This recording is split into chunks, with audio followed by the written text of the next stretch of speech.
The film is a wild conglomeration of horror, humor, and family. How did it develop from talent agency for ghosts to odd people developing an odd family? Yeah, that's such a big question. I mean, the one of the initial idea I have for this film is because I just by that time I just finished my first feature. Okay. And my first feature was a horror film. It's a super serious horror film based on the video game, but also like a historical drama, because it's like it's about this martial law period in 1960 during Cold War in Taiwan. So it was super intense.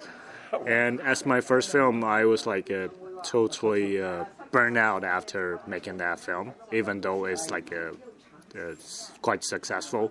Right. I was not sure what to do with myself. As a filmmaker and as an individual, I have no idea what I've done. Right. Yeah, because it's like it was exploding. And I think by that time I was like suffering from a little bit of the imposter syndrome. Yeah, me and Jingo Wang, also the protagonist of my first film. Yeah, it was like that moment when she became like a superstar. Yeah, so after that I took a long break, and it was quite a coincidence that one of my friends who is like eventually become the producer of Dead Talent Society dragged me to a horror film premiere. And I don't really enjoy watching horror film because as a fan of the genre, it's really hard for me to get scared. It's like every trick they're pulling off, and yeah, it's quite difficult for me to enjoy the screening. Yeah. Right.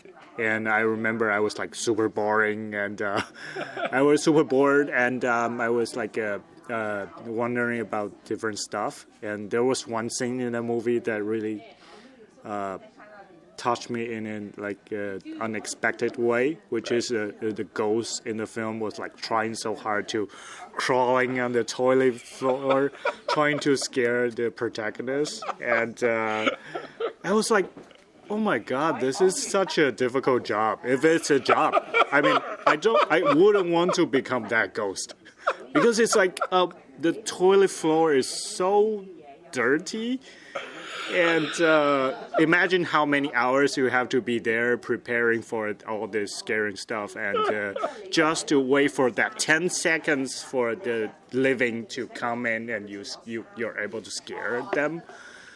It sucks. And at the end of the screening, I was crying for the whole time. I was like, wow. I was like so empathizing with those ghosts. And it's like, I didn't know what happened, but I mean, retrospectively, I guess it was because I feel the same with the ghosts, because as a filmmaker, as someone who grew up in this generation with the social media, it's like it's impossible to get rid of the recognition from other people. Right. So I was like, oh, even if you like trying so hard to scare the livings, but you're not going to be one of the iconic horror figures. Right. Yeah. Right. It's like it's so cutthroat. So obviously you had to make the urban legend of the rookie both nerdy and hilarious. Yeah. How did you come up with the suicide jump that landed on the marquee and then electrified her?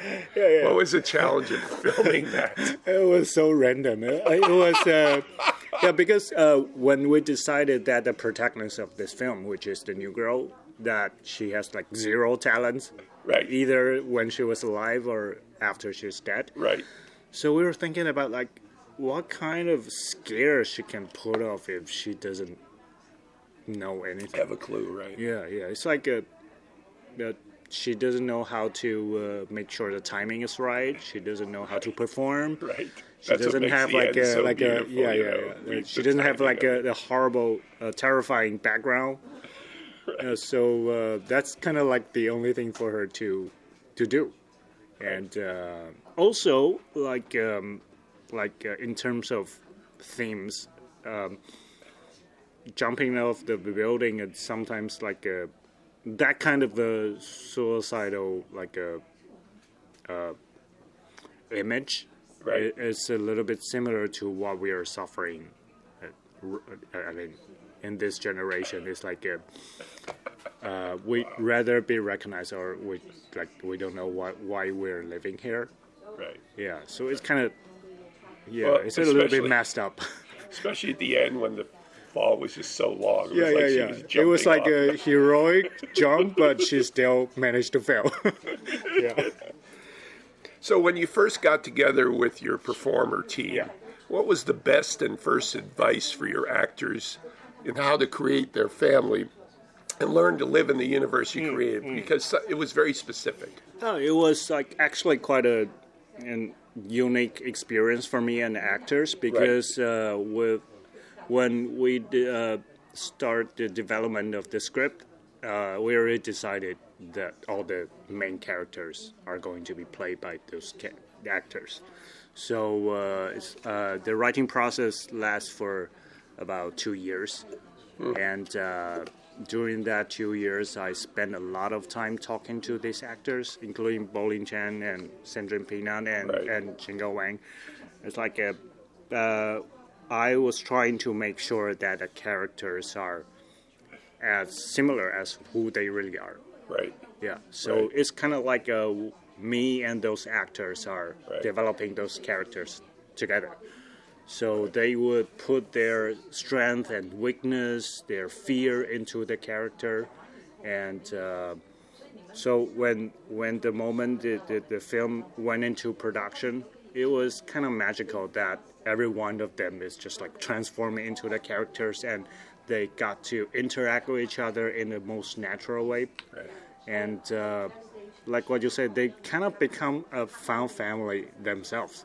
Right. It's like it's the first time for me as a director to see a bunch of big shot actors, at least in Taiwan, they're kind of like big shots actors, and they're all bonding with each other. They're taking care of each other. They're like having fun with each other. Even until this day, it's like almost 1 year after the release of the film, that we still have like a group chat, and people, the actors were like sending like stupid stuff or like something into that group chat. It's like it is a fun family. Yeah. What makes the way you create a film different than any director on earth? And where do we see that in Dead Talent Society? Okay. I mean, even though my first film was a horror film, but before my first feature, I was always making comedies and satire. That's kind of like my thing. Okay. Yeah, I enjoy making fun of situations that happen in the world or society that I'm not comfortable with. Yeah, it's like sometimes you feel angry with certain situation and some kind of things happen in the world that you're like so angry about it. Right. But to me, the most efficient way to throw your age is by making it into a comedy. It's by like laughing at it. Right. Yeah. Right. So that's kind of like my thing. Okay. So cool. I will say that a lot of my the filmmakers that influence me are like comedy filmmakers and also like fast-paced filmmakers. I really enjoy this kind of like a fast-paced storytelling. Nice. Yeah. Final question. Why do you think people like to be scared at the movies when real life is scary enough? Okay. Wow, that's such a good question.